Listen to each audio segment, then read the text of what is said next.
भाई साहब अभी एक गाना अभी तुरंत तुरंत जस्ट एक गाना चला, इस गाने को आपने कभी ना कभी जरूर सुना होगा। नहीं। और थोड़ी सी एक लाइन और आपको हम सुनाना चाहते हैं।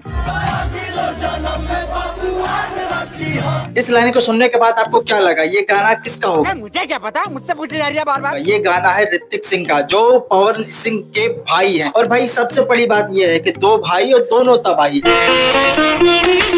ये दोनों जब कोई जातिवादी सॉन्ग लेकर के आते हैं तो इसी तरीके से धुरंधर वाला काम करते हैं। ऋतिक सिंह का ये जो गाना आया अभी 3-3.5 लाख के समथिंग इसका व्यूज है यूट्यूब पर। ये गाना इतना जोरदार तरीके से वायरल चल रहा है और रील्स पर भी इतना ज्यादा ये गाना चल रहा है, इतने सारे लोग इस गाने पर नाच रहे हैं कि मतलब लगता है कि पावर स्टार पवन सिंह का जो पहले गाना आया था बबुआन वाला, उस गाने का रिकॉर्ड ये गाना तोड़ सकता है। भाई साहब कुछ ज्यादा नहीं हो गया ये? मतलब कुछ भी। हालांकि उस गाने का रिकॉर्ड नहीं तोड़ पाएगा, एकदम इन्होंने वक्त बदल दिया, जज्बात बदल दिए, जिंदगी बदल दी। क्योंकि वो गाना एक अमर हो गया, वो गाना समझ लीजिए। क्योंकि उस गाने का भी जो एक जमाना चला, उस गाने का भी जो ट्रेंड चला, उसको कोई काट ही नहीं सकता। और चाहे जितना भी बड़ा जातिवादी गाना आ जाए, उस गाने का रिकॉर्ड कोई नहीं तोड़ सकता। लेकिन हाँ, कुछ हद तक वहां तक बराबरी कर सकता है, क्योंकि ग्राउंड जीरो पर बहुत सारा गाना ऐसा होता है जो कि काफी ज्यादा बच सकता है। जैसे कि टुनटुन यादव का बहुत सारा गाना ऐसा आया जातिवादी गाना जो कि ठीक ठाक तरीके से बजा है। लेकिन देखिए होता क्या है, इस गाने को सुनने के बाद जैसे आप देख रहे थे कि जो बबुआन गाना आया था, इस गाने को जब आप सुनते थे तो आपको ये नहीं फील होता था कि ये गाना जातिवादी है, जबकि कोई भी इंसान होता था, हर इंसान इस गाने को सुनता था। लेकिन आज समथिंग 200 मिलियन अगर यूट्यूब पर है वो गाना टोटली मिला करके, समझ लीजिए कि उस गाने को केवल बबुआन वाले तो नहीं सुने होंगे, उसको सब सुना होगा। और जब भी हम लोग उस गाने को सुनते हैं, उस गाने को फील आता है, एक अंदर से एक झूमने का मन करता है, नाचने का मन करता है। और ये गाना पावर स्टार पवन सिंह का भी बहुत सारे जातिवादी गाना है, लेकिन जो गाना बबुआन वाला फील दिया जाता था, जो वो गाना मजा दे जाता था, वो किसी गाने में देखने को, सुनने को, अनुभव करने को नहीं मिलता है। देखिए होता ऐसा है कि जब कोई गाना आता है तो उस गाने पर डिपेंड करता है कि उस गाने में कौन कौन से शब्द जोड़े गए हैं। अच्छा।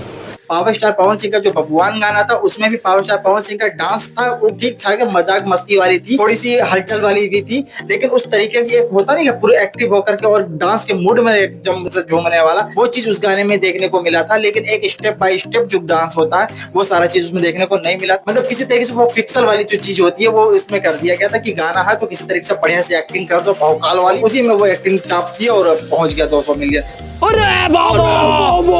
उसी तरीके से ये वाला भी गाना था, और ये गाना मेरा म्यूजिक से आया था, जो प्रियांशु सिंह का म्यूजिक है, और ये गाना उसी तरीके से धमाल मचा रहा है। और इस गाने को सुनने के बाद भी आपको वही वाली चीज बिल्कुल फील आएगी, ना तो आपको लगेगा कि ये कोई जातिवादी गाना है, ये गाना सुनने के बाद भी आपको लगेगा कि हाँ ये गाना काफी ज्यादा मजा दिलाने वाला, झूमने नाचने गाने का मन करेगा। और ये गाना सबसे बेहतरीन गाना है। अगर जिस तरीके से इनका लेवल है, जिस तरीके से इनका एक्टिंग है, जिस तरीके से इनका मार्केट में पकड़ है ना, जैसे कोई भी गाना आता है इनका 1.5 लाख 2 लाख भी चला जाए बहुत बड़ी बात है। ऋतिक सिंह की बात मैं कर रहा हूँ, इनका गाना जिस तरीके से मार्केट में इस तरीके से पकड़ बनाता है, वो उस हिसाब से अगर देखेंगे तो उसका काफी ज्यादा हाई व्यूज है। लेकिन इस तरीके से इस इंसान का अगर गाना बज रहा है और पावर स्टार पवन सिंह वाला इनका गाना अगर फील दे रहा है, तो समझ लीजिए कहीं से कमजोर नहीं है बाबू। और भोजपुरी में इस तरीके का आवाज मतलब दूर दूर तक जानी चाहिए। कहीं ना कहीं आप मीम जरूर देखे होंगे कि ये आवाज दूर दूर तक जानी चाहिए, और ये आवाज दूर दूर तक जा रही है। हालांकि मुझे भी पता कोई सेंस नहीं बनता था इस गाने पर बात करना, लेकिन देखिए होता क्या है कि जब उसी गाने को आप यूट्यूब पर सुनेंगे कुछ अलग मजा देगा, उसी गाने को आप रील्स पर सुनेंगे तो कुछ अलग मजा देगा। अगर उसी गाने को आप अपने बूफर में लगाकर अपने रूम में अगर सुनते हैं तो उसका अलग मजा देगा। और अगर कहीं शादी ब्याह में बज रहा है, लोग उस पर कहीं एक्ट करते हुए झूमते हुए नजर आ रहे हैं, तो उसका अलग फील आता है।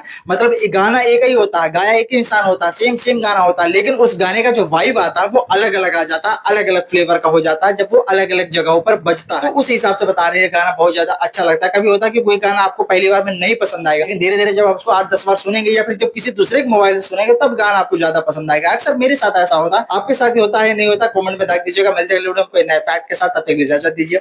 जय हिंद।